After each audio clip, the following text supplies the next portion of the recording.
नमस्कार दोस्तों, आपका स्वागत है हमारे चैनल सत्य सनातन में। आज मैं आप लोगों को बताऊंगा कि क्यों भगवान विष्णु को सत्यनारायण स्वामी के नाम से जाना जाता है। तो सबसे पहले आप मेरे चैनल को सब्सक्राइब कीजिए और वीडियो को लाइक कीजिए। शिव पुराण के अनुसार महाप्रलय के पश्चात जब पूरा ब्रह्मांड अंधकार में लीन था, तब वहां उपस्थित थी सिर्फ शिव की ज्योति। शिव की ज्योति जो निरंकार है, जिसका कोई अंत नहीं है और कभी अंत हो नहीं सकता। उसी ज्योति से भगवान विष्णु का जन्म होता है।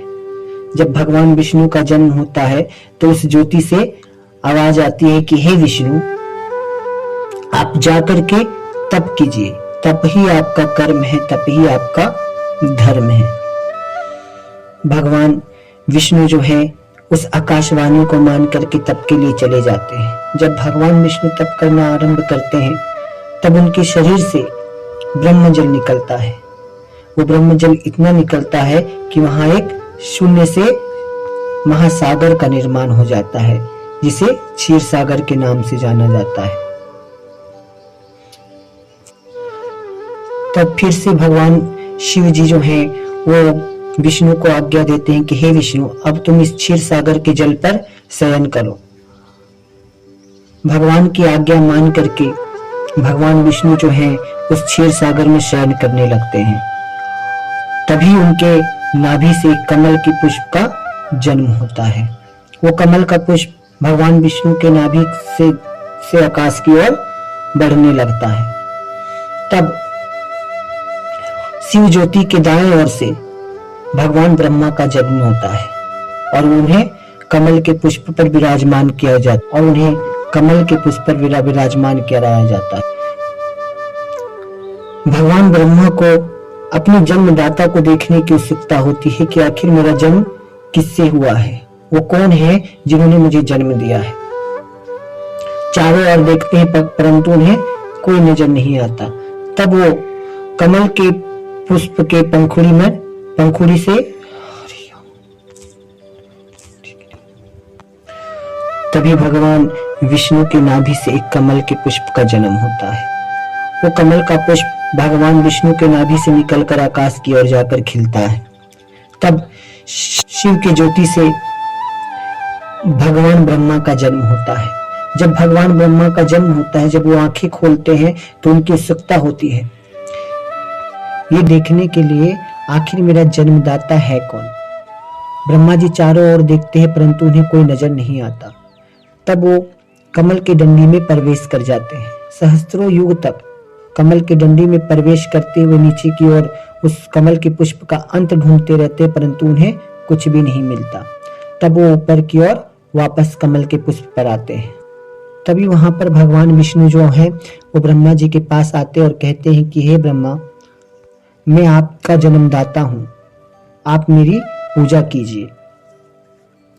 विष्णु जी की इस बात को सुन करके ब्रह्मा जी बहुत क्रोधित होते हैं और कहते हैं कि हे विष्णु, मैं तुम्हारा जन्मदाता हूं, तुम्हें मेरी पूजा करनी चाहिए। दोनों देवताओं में इतनी विवाद बढ़ जाती है कि युद्ध आरंभ हो जाता है। ये युद्ध महाप्रलय का कारण बन जाता है। जब दोनों देवताओं की शक्ति आपस में टकराती थी तब तीनों लोग कांपने लगते थे। पृथ्वी का संतुलन बिगड़ जाता था। जब युग बीत गए और इन दोनों का युद्ध जो है अब तक खत्म ना हुआ, तभी भगवान विष्णु और ब्रह्मा के बीच एक बहुत बड़ा शिला उत्पन्न होती है। वो शिला इतना बड़ा होता है कि आकाश की ओर उसका अंत नहीं और नीचे धरती की ओर भी उसका अंत नहीं। तब ब्रह्मा जी भगवान विष्णु से कहते हैं कि हे विष्णु, लगता है ये शिला हमारे बीच इसलिए उत्पन्न हुई है कि हम ये सिद्ध कर सके कि कौन किसका जन्मदाता है। तब ब्रह्मा जी ने कहा कि हे विष्णु, एक कार्य करते हैं, जो भी इस शिला के अंत को ढूंढ लेगा वही दूसरे का पिता कहलाएगा, जन्मदाता कहलाएगा। तब ब्रह्मा जी की बात को मानकर भगवान विष्णु जो है गरुड़ पर सवार होकर उस शिला के नीचे की ओर और ब्रह्मा जी हंस पर सवार होकर उस शिला के ऊपर की ओर जाते हैं। सहस्त्र युग बीत जाते हैं परंतु ना भगवान विष्णु को उस शिला के नीचे और का हिस्सा मिलता है और ना ही भगवान ब्रह्मा को ऊपर की ओर। तभी ब्रह्मा जी बीच में ही क्या देखते हैं कि एक केतकी की पुष्प जो है वहां पर उपस्थित है। ब्रह्मा जी उस केतकी के पुष्प से पूछते हैं कि हे केतकी की पुष्प, क्या इस शिला का अंत यही है? वो केतकी की पुष्प असत्य क्या कहती है कि हाँ, यही इस शिला का अंत है। ब्रह्मा जी कहते हैं कि हे केतकी के पुष्प, तुम मेरे साथ चलो और भगवान विष्णु से कहना कि मैं इस शिला का अंत ढूंढ लिया है। केतकी की पुष्प ब्रह्मा जी की बात को मानकर उनके साथ नीचे की ओर जाती है। इधर विष्णु जी को भी कुछ नहीं मिलता कि उस शिला का अंत कहाँ है, तब वो ऊपर की ओर आने लगते हैं। जैसे ही भगवान विष्णु जो है ब्रह्मा जी को हाथ जोड़कर नमस्कार करने वाले होते हैं, वैसे ही वो शिला शिव रूप में परिवर्तित हो जाती है। वो शिला साक्षात शिव रूप में आ जाती है।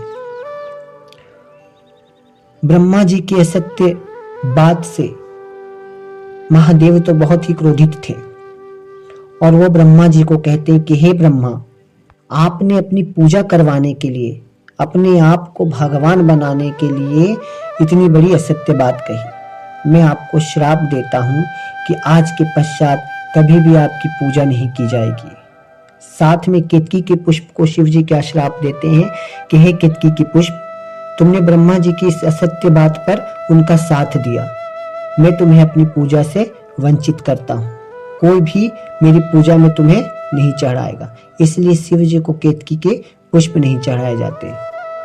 इधर भगवान विष्णु जो थे वो सत्य के राह पर थे। उन्होंने सत्य बात कही थी कि उन्हें उस शिला का अंत नहीं मिला, जिससे प्रसन्न होकर भगवान शिव भगवान विष्णु को कहते हैं कि हे विष्णु, आपकी सत्यवक्ता, आपने अपने आप को प्रमाणित करने के लिए सत्य की राह चुना, जिससे मैं बहुत प्रसन्न हूं। इसलिए मैं आपको ये वरदान देता हूं कि आज से आप सत्यनारायण स्वामी के नाम से जाने जाएंगे। आने वाले कलयुग में आप घर घर में सत्यनारायण स्वामी के नाम से पूजे जाएंगे। जो कोई भी सत्यनारायण स्वामी की कथा करेगा, उनका व्रत करेगा, उनकी कथा सुनेगा, उन्हें मोक्ष की प्राप्ति होगी। कलयुग में रहते हुए भी कलयुग उनका कुछ भी विनाश नहीं कर सकेगा। तभी से भगवान विष्णु को सत्यनारायण स्वामी के नाम से जाना जाता है। बोलिए सत्यनारायण स्वामी।